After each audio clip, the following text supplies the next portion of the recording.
Hello friends, welcome back to my channel. तो आज मैं आपको एक्सप्लेन करने वाला हूँ 2023 रिलीज तमिल मूवी लियो। तो चलिए विदाउट वेस्टिंग टाइम मूवी का एक्सप्लेनेशन स्टार्ट करते हैं। तो मूवी स्टार्ट होती है शम्मुगम के गुंडों से जो कि गैंग में मर्डर करते थे और ये सुपारी किलर्स थे। तो अगर किसी भी आदमी की सुपारी मिल जाए तो वो बहुत ही बुरी तरीके से उनका मर्डर करते थे। इसीलिए सबसे पहले वो कलेक्टर के घर में घुसते हैं और उसका मर्डर करते हैं। लेकिन इस मर्डर के उन्हें पैसे जल्दी नहीं मिलते, इसीलिए उन्हें ऊपर से ऑर्डर मिलती है कि कुछ दिन वहीं पे रुको। लेकिन इनके अब पैसे खत्म हो रहे थे, इसीलिए वो छोटी मोटी चोरियां और लूटमारी कर रहे थे। और इन्हीं के ग्रुप में एक थोड़ा सा साइको था, एक लड़का। फिर एक दिन इन्होंने कार वाले को लूटने के लिए उसे पकड़ा था, लेकिन ये साइको लड़का उसे गोली मार देता है। तो इस तरह से पूरे हिमाचल में ये गैंग वालों का दहशत बहुत ही बढ़ गया था। फिर अगले दिन एक गांव में हाइना घुस गया था, जिसे हम लगड़बग्गा भी कहते हैं। तो वो हर किसी को काट रहा था, उसको मार रहा था। इसकी वजह से बहुत सी लोगों की जान भी चली गई थी। इसे पकड़ने के लिए फॉरेस्ट ऑफिसर और एनिमल रेस्क्यूअर्स को भी बुलाया था, लेकिन वो भी उसे पकड़ नहीं पा रहे थे। वो खुद भी इसकी वजह से इंजर्ड हो चुके थे। तो फाइनली एक फॉरेस्ट ऑफिसर जोशी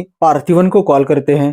तो यहाँ पे हमारे सुपरस्टार विजय की एंट्री होती है। तो मिस्टर जोशी पार्थिव से कहते हैं कि एक हाइना घुस चुका है और हमें कंट्रोल नहीं हो रहा है और अब तुम्हें ही आना होगा उसे कंट्रोल करने के लिए। तो इस पर पार्थिवन भी हाँ करता है और वो अपनी कार लेकर वहां पे पहुंच जाता है। वहां पर पहुंचने पर पार्थिवन जोशी से कहता है कि तुम गन लेकर रेडी रहो, जैसे ही मैं ऑर्डर दूंगा तुम उसे शूट करना। और पार्थिवन खुद उसे पकड़ने के लिए एक जाली और कुछ ग्लव्स लेके चला जाता है। वो हाइना एक स्कूल में घुस जाता है, तो यहाँ पे पकड़ना बहुत ही आसान हो चुका था। तो पार्थिवन किसी तरह से उसे कंट्रोल कर रहा था और वो जैसे ही ऑर्डर छोड़ता है जोशी को शूट, तो उनकी गन ही नहीं चल रही थी क्योंकि बहुत सालों से उसे इस्तेमाल नहीं किया था। फिर यहाँ पे पार्थिवन का बेटा सिद्धार्थ एक एरो लेकर आता है, जिसके हेल्प से पार्थिवन फाइनली हाइना को बेहोशी का इंजेक्शन लगाकर सुला देता है। तो यहाँ पे पूरे गांव में पार्थिवन की वाह वाह हो जाती है कि किस तरह से उसने गांव वालों को बचाया। यहाँ से पार्थिवन अपने बेटे सिद्धार्थ को स्कूल छोड़ता है और वहां से वो अपने कैफे में जाता है। अब पार्थिवन की बात करें तो उसकी छोटी सी फैमिली है, जिसमें उसकी वाइफ सत्या, बेटा सिद्धांत और एक छोटी बेटी है जिसका नाम है चिंटू। और उसका हिमाचल में एक कैफे है और वाइफ एक कंपनी में जॉब करती है। पार्थिवन हमेशा फॉरेस्ट ऑफिसर और मिस्टर जोशी की हेल्प करता था, क्योंकि एनिमल ट्रैफिकिंग बहुत होती थी वहां से, इसीलिए एनिमल्स को रेस्क्यू करने में पार्थिवन उनकी हेल्प करता था। फिर जब जोशी को वेटरनरी डॉक्टर के डेथ के बारे में पता चलता है, तो पार्थिवन और जोशी लोकेशन पर चले जाते हैं। तो वहां पे पार्थिवन को पता चलता है कि कुछ गैंग वाले उनके गांव में घुस चुके हैं और बहुत से लोगों पर उन्होंने अटैक और मर्डर अटेम्प्ट किया है। तो मिस्टर जोशी भी पार्थिवन से कहते हैं कि तुम भी सेफ रहो अपनी फैमिली के साथ। फिर रात में जब पार्थिवन कैफे में था, अपनी बेटी के साथ चिल कर रहा था,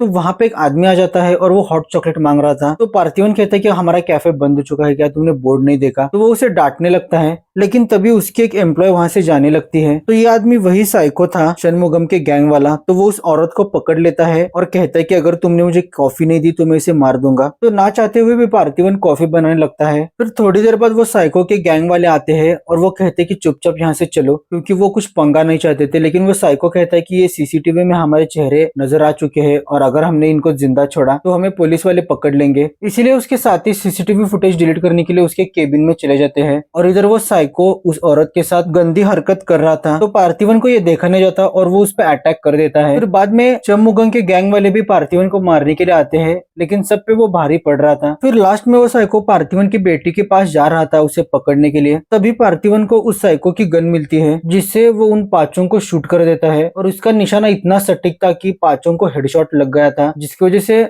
ऑन द स्पॉट उनकी डेथ हो चुकी थी। तो 5 लोगों के मर्डर के केस में पार्थिवन फंस जाता है और उसे जेल जाना पड़ता है। लेकिन बाद में जब कोर्ट में हियरिंग स्टार्ट होती है, तो पार्थिवन एक एनिमल रेस्क्यूअर है और वो एनिमल से इतना प्यार करता है, तो वो इंसानों को कैसे मार सकता है। और पार्थिवन ने सेल्फ डिफेंस में मारा है और जिनको भी मारा है वो बहुत ही बड़े क्रिमिनल्स है। तो इसके बेसिस पे पार्थिवन को बाइज्जत बरी किया जाता है। इस इंसिडेंट के कारण पार्थिवन पूरे गांव में बहुत फेमस हो चुका था। तो उसका इंटरव्यू और फोटोज के लिए बहुत से रिपोर्टर्स कोर्ट के बाहर आ गए थे, लेकिन वो अपना मुंह किसी तरह से छुपा रहा था। लेकिन उसका एक पिक पूरे न्यूज़पेपर में आ ही जाता है। चेन्नई, मुंबई, शिमला, तेलंगाना, हर जगह यही न्यूज के चर्चे हो रहे थे। इधर हिमाचल में पार्थिवन बहुत ही डिस्टर्ब था, क्योंकि उसे पता था कि उसने जिन भी लोगों को मारा है तो उनकी बहुत बड़ी गैंग है और वो कभी भी उस पर अटैक कर सकते देखते हैं तो 10 दिनों से वो घर में ही था और कहीं भी बाहर नहीं जाता था और डिस्टर्ब था। फिर इनसे मिलने के लिए जोशी की वाइफ प्रिया आती है और वो कहती है कि कितने दिनों तक ऐसे ही घर में कर रहोगे, कभी ना कभी तो बाहर जाना ही पड़ेगा। इसलिए पार्थिवन भी मान जाता है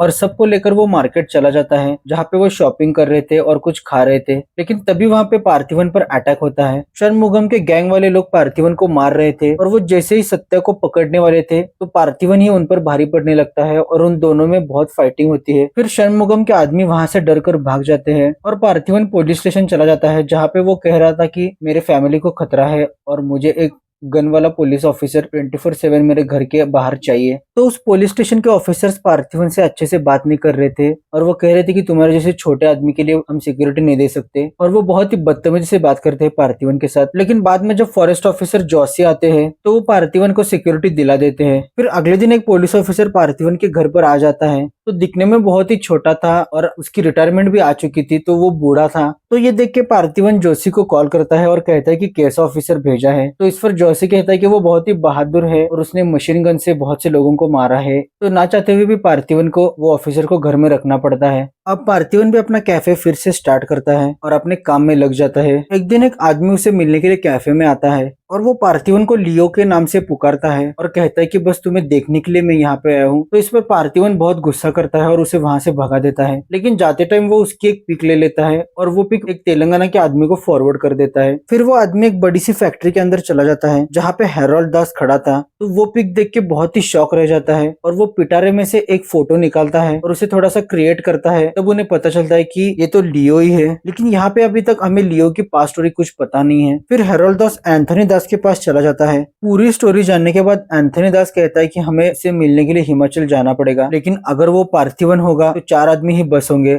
लेकिन अगर वो लियो हुआ तो 400 आदमी भी कम पड़ेंगे। इसलिए वो 400 आदमी लेकर हिमाचल चला जाता है। फिर अगले दिन जब पार्थिवन कैफे में आता है तो वहाँ पे एंथनी दास उसे बुला लेता है और एंथनी दास कह रहा था कि तुम्हारा नाम क्या है और तुम कबूल करो कि तुम लियो हो। लेकिन इस पर पार्थिवन कहता है कि मैं सिर्फ पार्थिवन हूँ और लियो कौन है मुझे पता नहीं, कोई मेरा हमशक्ल हो सकता है। तो पार्थिवन बिल्कुल मना कर देता है कि मुझे लियो पता नहीं है। फिर एंथनी वहां से हंसते हुए चला जाता है। लेकिन ये इंसिडेंट पर सत्या डर जाती है, इसीलिए वो जोशी से कहती है कि ये आदमी कौन था, उसकी पूरी हिस्ट्री निकाले। तो जोशी उसकी पूरी हिस्ट्री लेकर सत्या और पार्थिवन के घर पर चला आता है। एंथनी भी यही कहता है कि पार्थिवन का चेहरा लियो से बहुत मैच करता है और क्या तुम्हें अपना बचपन अच्छे से याद है। इस पर पार्थिवन कहता है कि हाँ, मैं 20 साल तक सत्यम ऑर्फनेज में पढ़ा था और वहीं पे मेरी मुलाकात सत्या से हुई और दूसरे दिन मैंने उसे प्रपोज कर दिया और शादी कर ली और उसके बाद सत्या के जॉब की वजह से मैं यहाँ पे हूँ। मेरी दुनिया बहुत ही छोटी है और मैं अपनी फैमिली के साथ यहीं पे खुश हूँ। ऐसा कह के पार्थिवन और सत्या घर चले आते हैं और उधर एंथनी दास एक होटल पर रुका था जहाँ पे वो कहता है कि मैंने पार्थिवन की आंखों में देखा है तो वही लियो है और वो पार्थिवन के फैमिली पर नजर रखने के लिए कहता है। अब पार्थिवन के फैमिली पर षणमुगम और एंथनी दास दोनों के आदमियों की नजर थी। फिर अगले दिन सत्या अपनी बेटी को लेकर हॉस्पिटल गई थी और जब वो वहां से निकल रही थी तो एक आदमी उस पर अटैक कर देता है। लेकिन एंथनी उसे बचाने के लिए आ जाता है और जितने भी आदमी वहां पे मौजूद थे एंथनी अकेला ही उन सबको मार देता है और वो सत्या से कहता है कि तुम जिसके साथ रहती हो वो कोई पार्थिवन नहीं बल्कि मेरा लियो है और तुम मेरी बहू हो और ये मेरी पोती है और तुम अपने पति को बहुत ही भोला मत समझो, वो बहुत ही बड़ा मर्डर है, ना जाने कितने लोगों को उसने मारा है। ऐसा कह के वो वहां से चला जाता है। अब सत्या को भी पार्थिवन पर डाउट हो रहा था, इसीलिए वो उसके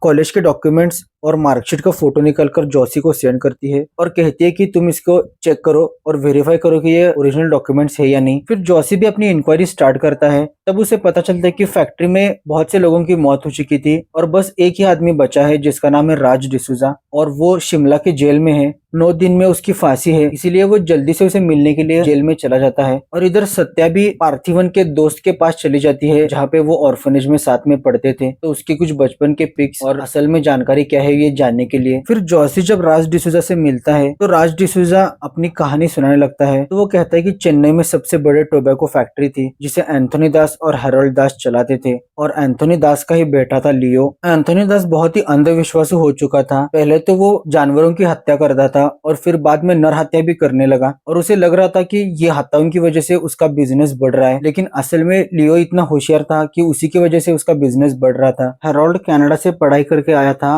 और वहाँ पे उसके ड्रग माफिया के साथ बहुत ही अच्छी दोस्ती हो गई थी। तो यहाँ पर भी आकर वो धतूरा उगाने लगा जो कि कोकीन से भी बहुत खतरनाक था और उसका एक्सपोर्ट किया करता था। इधर एंथनी एंथनी दास का अंधविश्वास इतना बढ़ चुका था कि वो लोगों की कुंडली देख के उनकी हत्या करता था और 2 सालों से वो ऐसे कुंडली की तलाश में था जिसकी वजह से उसका बिजनेस 100 गुना बढ़ने वाला था। लेकिन जब ये फादर चेक करते हैं तो वो कहते हैं कि ये कुंडली सिर्फ 2 लोगों की मैच होती है। तो वो कुंडली थी लियो की और उसकी जुड़वा बहन एलिसा की। तो दास के सारे ग्रुप मेंबर्स चाहते थे कि लियो दास की बलि दी जाए, लेकिन एंथनी चाहता था कि लियो को छोड़ा जाए और एलिसा की जान ली जाए। इस पर लियो कहता है कि एलिसा को तुम कुछ मत करना, उसमें मेरी जान बसती है। लेकिन एंथनी उसका कुछ नहीं सुनता और वो उसे मारने जाने वाला होता है। तब लियो उस पर अटैक कर देता है और उन दोनों में लड़ाई झगड़ा स्टार्ट होता है। इसी बीच लियो एलिसा को भी छुड़ा लेता है और एलिसा कहती है कि इस फैक्ट्री को जला दो। ये सुनने के बाद एंथनी हेरोल्ड से कहता है कि इन दोनों को मार दो, लेकिन एलिसा भागकर गोडाउन में चली जाती है और वहां का सारा माल जलाने लगती है। और लियो सब लोगों को मार रहा था, लेकिन हेरोल्ड एलिसा को रोक लेता है और उसे पकड़ लेता है और लियो से कहता है कि तुम ये सब छोड़ दो वरना मैं एलिसा को मार दूंगा। लेकिन लियो नहीं रुकता, इसीलिए हेरोल्ड एलिसा को मार देता है। मरते मरते एलिसा लियो से कहती है कि ये सब छोड़ के तुम यहाँ से दूर चले जाओ। इसके बाद लियो को भी गुस्सा आता है और वो हेरोल्ड को मारने के लिए जाने वाला होता है। तभी एंथनी उस पर गोली चला देता है। इसके बाद राज डिसूजा कहता है कि मेरे सामने उसकी लाश पड़ी थी। फिर जोशी पार्थिवन का फोटो राज डिसूजा को दिखाता है और कहता है कि क्या ये लियो है। इस पर डिसूजा कहता है कि ये लियो नहीं हो सकता क्योंकि उसकी आंखों से मैं बता सकता हूँ कि लियो है कि नहीं। डिसूजा की बातों से हमें ये लग रहा था कि वो झूठ बोल रहा है और शायद डिसूजा ने ही लियो को बचाया होगा, लेकिन वो कुछ बताता नहीं और वहां से चला जाता है और जोशी को भी पुख्ता सबूत नहीं मिलता कि एंथनी ही लियो है। इधर सत्या भी पार्थिवन के फ्रेंड से मिलती है तो उसके पास सारे फोटोज थे बचपन के, उसकी हैंडराइटिंग भी थी। तो सत्या को भी लियो के बारे में कुछ पता नहीं चलता। फिर इधर हिमाचल में पार्थिवन जब कैफे से रिटर्न घर आता है तो उसे एक एनवेलप मिलता है जिसमें वो देखता है कि सत्या ने पार्थिवन की हैंडराइटिंग डिटेक्शन के लिए भेजी थी एक्सपर्ट के पास। तो पार्थिवन समझ जाता है कि सत्या उस पर डाउट ले रही है और सत्या जब वापस आती है तो वो उस पर पहले गुस्सा करता है और बाद में रोने लगता है कि मैं अकेला ही हूँ, मेरे माँ बाप नहीं है, इसीलिए मैं ये प्रूव नहीं कर पा रहा हूँ। और ये कल का आया एंथनी दास तुम्हें कह रहा है कि मैं उसका बेटा हूँ और तुम उस पर विश्वास कर रही हो और 20 साल से मेरे साथ हो, तुम मुझ पर डाउट ले रही हो। इस पर सत्या कहती है कि मेरे पास भी पुख्ता सबूत होना चाहिए कि तुम लियो नहीं हो और पार्थिवन ही हो। और फाइनली दोनों एक दूसरे को गले मिलते हैं और एक दूसरे की मिसअंडरस्टैंडिंग खत्म कर देते हैं। तभी पार्थिवन को एंथनी का कॉल आता है और वो कहता है कि मैंने 4 दिन की मोहलत दी थी और तुम मेरे पास नहीं आए, इसीलिए अब मैं तुम्हारे पास आया हूँ। तो मैं तुम्हें लास्ट चांस देता हूँ, तुम कबूल करो कि तुम लियो हो कि नहीं। तो इस पर पार्थिवन ना कहता है। फिर एंथनी कहता है कि मैंने तेरे बेटे को उठवाया है और आज ही के दिन 22 साल पहले मैंने तेरे बहन को भी मारा था, तो तू सोच मैं तेरे बेटे का क्या करूंगा। ऐसी धमकी देकर एंथनी वहां से जाने लगता है। तो पार्थिवन नेपोलियन को लेकर उसके बाइक पर निकल जाता है उसका पीछा करते हुए और एक एक करके पार्थिवन सबको मारने लगता है और फाइनली वो एंथनी को भी मार ही देता है। लेकिन कुछ लोग सिद्धार्थ को लेकर वहां से चले जाते हैं और वो चेन्नई में सीधा हेरोल्ड के पास चले जाते हैं। वहां से हेरोल्ड पार्थिवन को कॉल करता है और कहता है कि तुम एंथनी की डेड बॉडी लेकर यहाँ आओ और अपना बेटा लेकर चले जाओ। फिर पार्थिवन भी मान जाता है और वो डेड बॉडी लेकर चेन्नई चला जाता है उनके फैक्ट्री में। वहां पे पार्थिवन हेरोल्ड को बता रहा था कि मैं पार्थिवन हूँ और ये मेरे सारे प्रूफ है, लेकिन हेरोल्ड नहीं मान रहा था। तभी वहां पे लियो का फेवरेट ईगल आता है और वो पार्थिवन को ऐसे देख रहा था प्यार से। तब हेरोल्ड कहता है कि आज तक ये ईगल ने किसी को भी प्यार से इतना नहीं देखा लियो के अलावा। तब हेरोल्ड कहता है कि इंसान झूठ बोल सकता है लेकिन पंछी झूठ नहीं बोलता। फिर हेरोल्ड एक आदमी को कॉल करता है जो कि पार्थिवन के घर के सामने खड़ा था और कहता है कि काम चालू कर। तो दास के आदमी पार्थिवन के घर के अंदर जाने लगते हैं उसकी बीबी और बेटी को मारने के लिए, लेकिन पार्थिवन ने ऑलरेडी वहां पे जाल बिछा के रखा था तो हर कोई उसमें फंस रहा था, मर रहा था। और साथ में जोशी और नेपोलियन भी थे। तो जोशी स्नाइपर से लोगों को मार रहा था और नेपोलियन घर के अंदर से 3 लोगों को मार देता है। लेकिन फाइनली मेन आदमी घर के अंदर घुस जाता है, लेकिन वहां पे पार्थिवन ने उस हाइना को रखा था तो वो हाइना उस आदमी पे अटैक कर देती है और उसकी बीबी और बेटी सेफ रहती है अंदर। ये बात जब हेरोल्ड को पता चलती है तो वो पार्थिवन को मारने के लिए अपने आदमी भेजता है और उसे जलाने के लिए उसके ऊपर तेल भी डालता है और कहता है कि अब लियो जाग जाएगा। और वैसा ही होता है, पार्थिवन के अंदर का लियो जाग जाता है और फैक्ट्री में जितने भी आदमी थे सबको वो मारने लगता है और एक एक करके वो सबको मार देता है और फाइनली बचता है हेरोल्ड। और वो कहने लगता है कि मुझे पता है कि तुम लियो नहीं हो और पार्थिवन हो और यहीं पे हम सब कुछ खत्म कर देते हैं। लेकिन तब पार्थिवन कहता है कि मैं ही लियो हूँ और ये बात जिन लोगों को पता है वो इस दुनिया में जिंदा नहीं है, ऐसा कह के वो उसे मार देता है। फिर वहां से वो सिद्धार्थ को भी बचा लेता है और अपना कुछ सामान वहां पे पड़ा होता है वो भी लेता है और पूरे फैक्ट्री में आग लगाकर उसे उड़ा देता है और सिद्धार्थ और पार्थिवन हिमाचल वापस घर अपने चले आते हैं। फिर अगले दिन पार्थिवन को एक आदमी का कॉल आता है और वो कह रहा था कि सिर्फ एक धतूरे की फैक्ट्री को उड़ाने से सारे प्रॉब्लम खत्म नहीं होंगे। इंडिया में और ऐसी बहुत सी फैक्ट्रीज है जिन्हें उड़ाना पड़ेगा। और मैं कौन बात कर रहा हूँ ये तुम्हें अच्छे से पता है। इस पर पार्थिवन स्माइल करता है और यहीं पे हमारी मूवी एंड हो जाती है। तो आपको ये मूवी कैसी लगी जरूर मुझे कमेंट सेक्शन में बताना, और अच्छी लगी होगी तो मेरे चैनल को जरूर सब्सक्राइब करना। Thanks for watching the video.